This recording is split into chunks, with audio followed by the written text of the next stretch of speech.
Yeah, before I start, I'd like to just give a shout out to our volleyball program and who just broke the national rankings this week.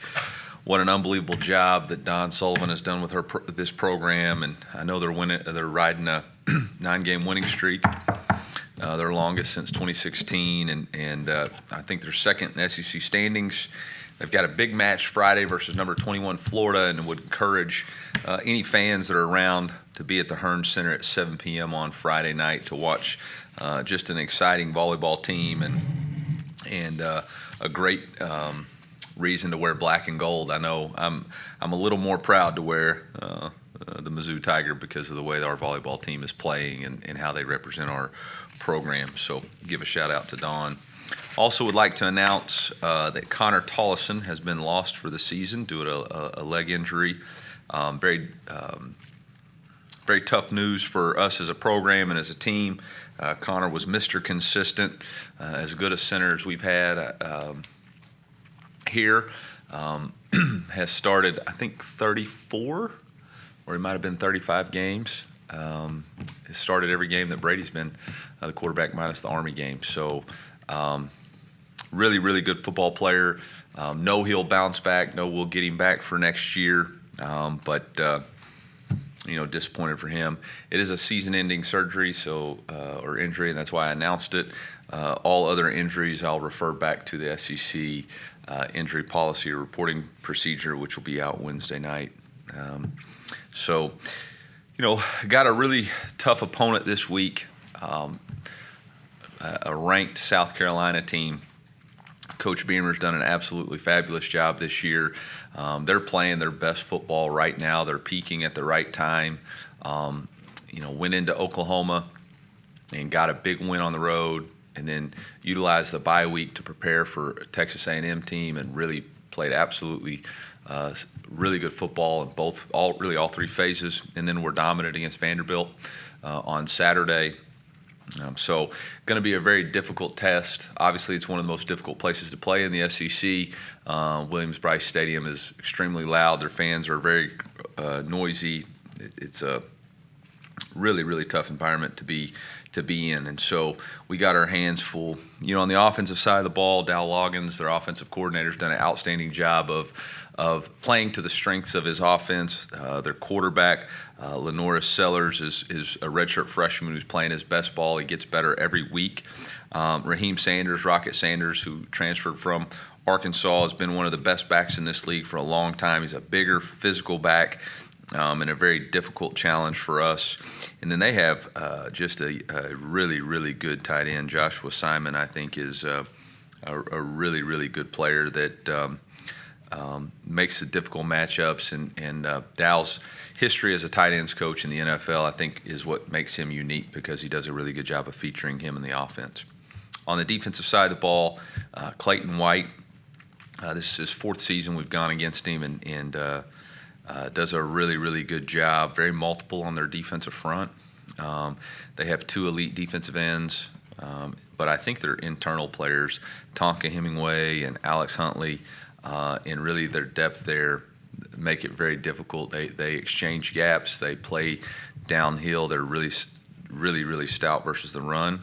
Their will linebacker Debo Williams is a really good player, and then obviously they got the two safeties who are both NFL players. And we've gone against a lot of these guys for the last 3 seasons, outside of Kyle Kennard and the freshman Dylan Stewart. The rest of those guys have played a ton of football for them and know the scheme and can anticipate what Coach White's going to call. And so they're really good. I talked to an NFL scout a couple of weeks ago, and he said that South Carolina has as many NFL defensive prospects as any other team in the SEC. And so from a talent standpoint, Coach Beamer has done an excellent job of raising the talent level and developing the talent level right there on that team. Special teams are always a hallmark of a Coach Beamer team, and so they'll be really good in that phase too. So like I said, we got our hands full, and we know it's going to be a challenge. And so with that, I'll open it up for questions. Show you enough that you feel comfortable to continue to start him if Cook is only 80, 85%? Anything less than ideal for you? Are you trying to inadvertently ask me an injury question? I'm just kidding.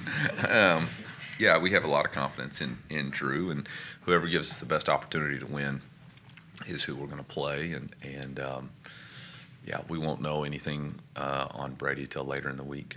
But I would anticipate Drew's going to, we'll prepare for Drew to be the starter. How have you seen, as Drew gets those first team reps that he, obviously wasn't getting before this, where are you seeing the most growth and improvement? I think his pocket presence. I think it's harder to replicate live rush as much as anything in college football because we're trying to be so protective of the quarterback in practice. You don't want anybody around his arm or hand. So for him to be able to see and develop push up in the pocket vertically, I thought in the game was really a big difference.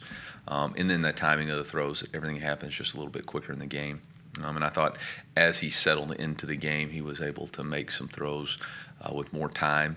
I thought he did a nice job handling. We blew a couple of pressure pickups at the running back position, and Drew was able to make it right just by understanding where his outlets were and knowing the concepts. And I think that's just going to be a little bit easier and easier each week as we repeat some of the same plays, different ways, but same plays.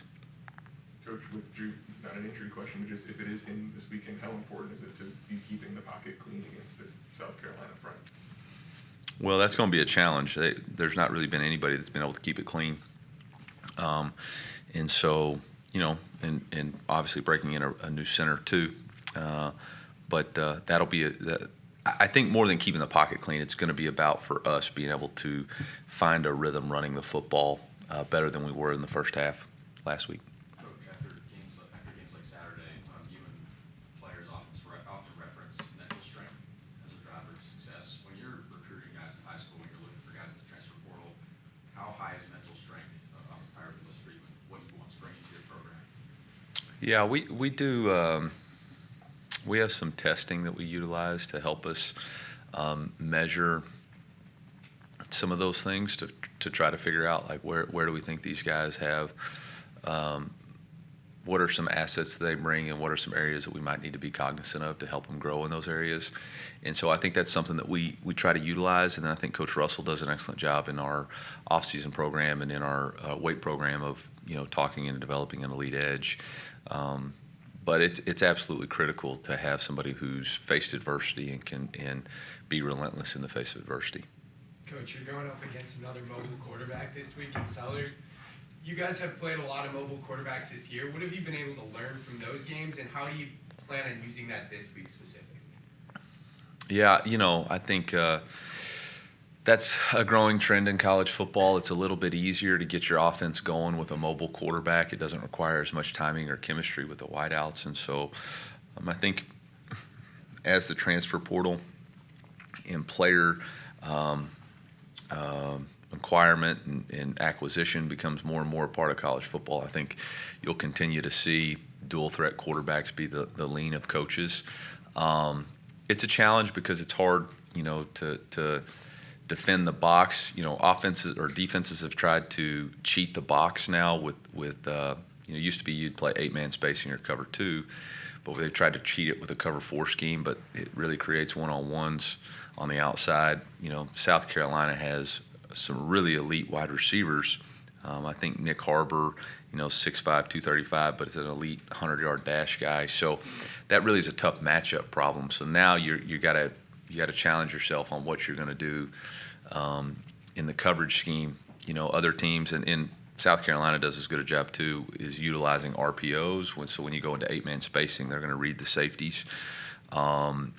So it'll be a challenge to try to defend what they bring.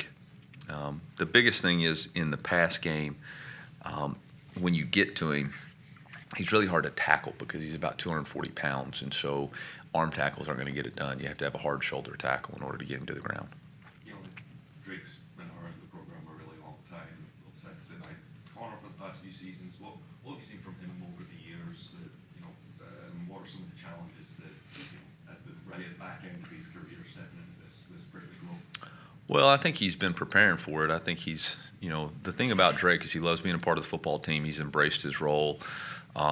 He's one of the best he's on our middle shield on punt team, takes an extreme amount of pride in that, knows all the looks, understands it. So he's played quite a bit of football. He just hasn't played in the role that we're going to ask him to play now. He's a very smart young man getting his engineering degree, and so it's really just going to be about stepping into that moment and owning the moment. And we have a lot of confidence in him. He had to do this a couple of times during fall camp. With different injuries during the day for Connor, and I thought he did an excellent job on Saturday. So we don't anticipate, he doesn't have to replace Connor. He's just got to be the best version of Drake that he can be. How does the rest of the offense adapt to, especially those two positions, quarterback and center, and having the uncertainty and different people? Yeah, there's a chemistry aspect of offense that's disrupted when, you've got the center and the quarterback, that are going to be new. But I think everybody's got to do their job and have each other's backs and know that there's going to be some issues that we got to work through and not get too high or too low about them. Eli, how do you evaluate the special teams performance for you guys against Oklahoma with the 4 penalties and the fake punt? In the missed field goal, or mixed extra point. Yeah, it wasn't good. Yeah, it wasn't good. I don't think anybody in this building, we call special teams a team responsibility, and we understand that as a team we let ourselves down with, and I think it was 5 penalties to be honest with you, the poor play. Bottom line, that's what it was. Miscommunication we were in safe punt and gave up a fake punt, so that's really disappointing when we knew and anticipated that they were going to fake a punt right there, and should have had multiple players in a position to take care of that. Didn't get it done. Critical penalty before half. We're punting the ball from the 41-yard line, and they took the ball on possession on the minus 49, and they had a 13-yard return and then 15 yards added on because of just a critical error in that penalty right there. We have a kickoff go out of bounds, which is another 10 yards in field position. We have a holding call. We have a false start, and then we have a missed extra point. So, for offense and defense to play so well and for team responsibility not to get it done, it was a very challenging thing, and we owned it. It starts with me, and I've got to make team responsibility more of an emphasis, and that can't happen, especially on the road. I know with that missed extra point, it didn't end up mattering ultimately, but It always matters, but go ahead. what was the thought process there to take the extra point instead of going for 2 in that moment?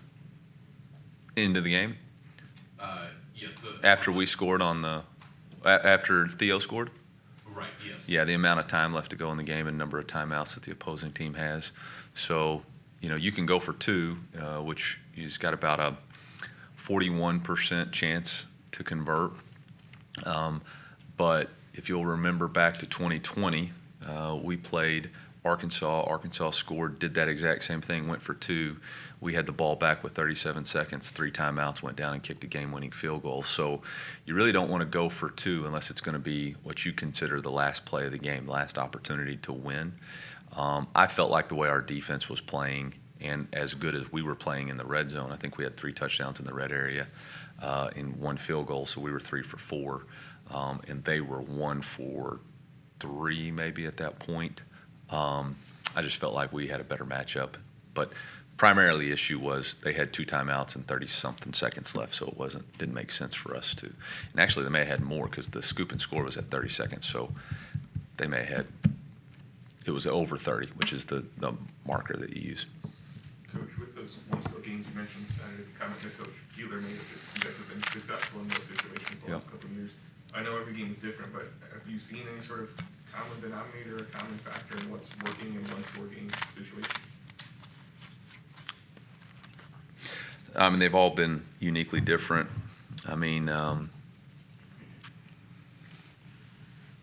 They've all had a little bit different flavor to it. So I think it's just all 3 phases of the game and needing to work together to find ways to win and being dialed in what you're doing in those phases and not letting the moment be too big for you. As some of your younger running backs have developed, you get to this point in the year, you got 3, 4 guys you can go to consistently. How much does that help the offense and you guys can bang up all that stuff? Yeah. Obviously I think coaches Looper's done a really good job. You know, we're kind of in this spot where we want to play Kiwan, but every moment is a huge moment. We just don't want to have a huge mistake that cost us. So I look for Kiwan to get some more carries, hopefully in the next couple of games. And I think Jamal's doing good. He's just got to bounce back, and hopefully Nate continues to get healthier. Coach Zion said after the game on Saturday that over his time here, he's felt like he's developed a leadership voice, especially in that defensive line room. From your perspective, what have you seen out of that? Yeah, I think he's definitely earned that right. You know, we have obviously for us, positive and contagious energy is a really important factor in leadership, and he has that. He's always got a smile on his face. He does things the right way. He's very consistent in his approach, and then his play is consistent. And I think it's really hard for transfers to come in and start out as leaders because they don't have necessarily the play on the field that backs it up. And at the end of the day, a group of men are going to listen and respect people, but they're really going to listen and respect when your play on the field is elite, and he's got both of those right now. Following up on that, Al Davis talked a few weeks ago with Tiger Talk about building the identity of Trench on the defensive line. Now that we're a good bit into the season, what's impressed you about the defensive line so far, especially with the game they had on Saturday? Well, I think that for them, let's see what we do this Saturday. The challenge for us is how we match up week in and week out. We're 4 weeks into the SEC, or really I guess 5 weeks into the SEC, and really we're going to be defined on how we play the last 3 games in the trenches. And so those guys, let's not pat them on the back too much yet. They still got a little bit more to prove. Coach, Nick Warren has 4 interceptions, 2 returned for touchdowns. How do you balance showing a DB like him respect, but not letting him dictate where and when you throw the ball? Is that this year? We want to say, but Yeah. And we've played him 3 years, so we have a pretty good feel for who he is as a player. And I think I know. Well, no, this will be our 3rd year playing him because he's a sophomore, right? Or sorry, he's a true junior, right? He's in he's in Luther's grade. So you know, Luther's matched up with him before. Brady's gone against him. So you know, we kind of have a good feel for where that matchup is. He's a really good player. I mean, he's matched up against us a lot. So, you know, hopefully that, you know, Drew will have an opportunity to visit with Brady and see what some of the stuff is there. Coach, it seems like Nick DeLoach's role has gone up more and more at that corner spot. What's giving you confidence in him down the stretch? Yeah, development. He just keeps developing, approaches every day with a workmanlike attitude. I think Coach Pogue does a really good job with developing that entire group. They keep getting better and better each game. You know, we have confidence to put him in the game.